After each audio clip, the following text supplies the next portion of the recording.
This video will walk you through a 5-minute method to make a baseline profile of your website's traffic, so you'll have an idea of what to expect from your website's daily or weekly web analytics. It's most useful if you go through and make a baseline snapshot of your website about every 3 to 6 months. We've attached a worksheet to both the blog post and available at bit.ly/5-minute snapshot so that you can record your findings and refer to them when you get your daily or weekly web analytics reports. The first part of your web analytics snapshot is looking at your expected daily traffic pattern. It's useful to know what you expect on a day-to-day basis so that you're not surprised by having really high traffic on a Monday if you expect that, or you're not put off by having really low traffic when actually it's falling inside of your normal range.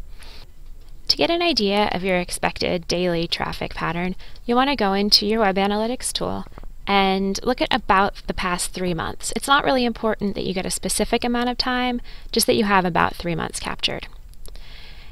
Then you'll see a pattern emerge pretty quickly. This website has really hilly traffic. You can tell that it has low Saturday traffic, and then the traffic bounces up for the weekdays. Other types of traffic that you can expect is erratic traffic. It doesn't exactly follow a hilly pattern, it's just kind of highs and lows.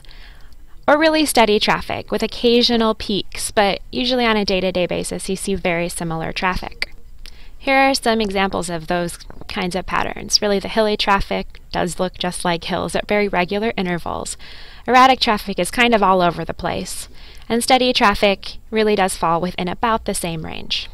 Make a note of what kind of traffic you expect on your worksheet. You'll find a little bit more information about this in the blog post. The next thing that we'll look at is your expected weekly visits. Change your view from daily to weekly and ignore the first and last weeks of your traffic. Make note of your highest traffic week and your lowest traffic week. Here, the highest traffic week is about 430,000. The lowest traffic week is about 340,000.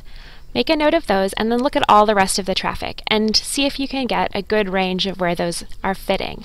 For this website, I would say that expected traffic is between about 410,000 and about 360,000, 370,000. Make a note of these weekly visits on the worksheet and also make a note of what trend you see in the general direction of the website traffic. Here I'm seeing that number of visits at a weekly basis is going down just a little, so I'd make a note of that so that I know what to expect. The third minute of this analysis focuses on the quality of your website traffic. Since BBG sites are typically content-based, we'll use 2 quality metrics that indicate engagement or content consumption: bounce rate and pages per visit. You'll want to stay in the about 3 months time frame we were looking at and record the pages per visit number and bounce rate number that you see here. The bounce rate is the % of visits where a visitor only looks at one page. It's a proxy measure for about how immediately engaging or relevant your site is to visitors. Since we're a content site, one of our goals is to have visitors consume more content, so a lower bounce rate is generally better. Pages per visit is a proxy measure for how many pages people look at in a visit. Avoid reading this number as the average visit has 2.9 page views. This number works better as a comparison number. You can use it to see whether people looked at more pages per visit this week than normal or fewer. The fourth and fifth minutes of this 5-minute profile look at your visitors themselves, how they got to you, and where they're located. We'll keep looking at the past 3 months or so and look at the types of traffic sources that you have.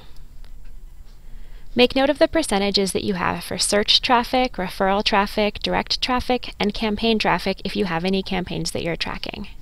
Since we're looking at a long period of time, these percentages should reflect the average distribution of traffic to your site. When you look at a day or a week of your web analytics, these distributions may be different and might be tied to a change in your traffic. Knowing what you expect of these will help you identify if something's different, and if so, what. The last thing we'll look at in this 5-minute snapshot is where on earth people are coming from to your website. Still looking at the past 3 months, take a look at a location report. You can either look by country or by continent, depending on what's most relevant to you.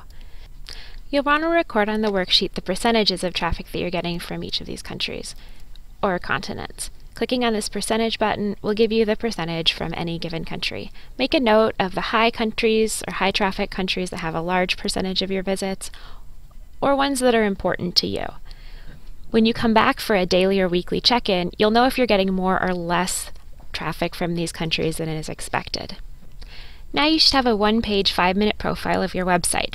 It doesn't go into too much detail, but now you should be able to talk to anyone about the type of traffic your website gets, how many weekly visits you expect, whether you have lots of search traffic or lots of referral traffic, and what countries most of your traffic comes from.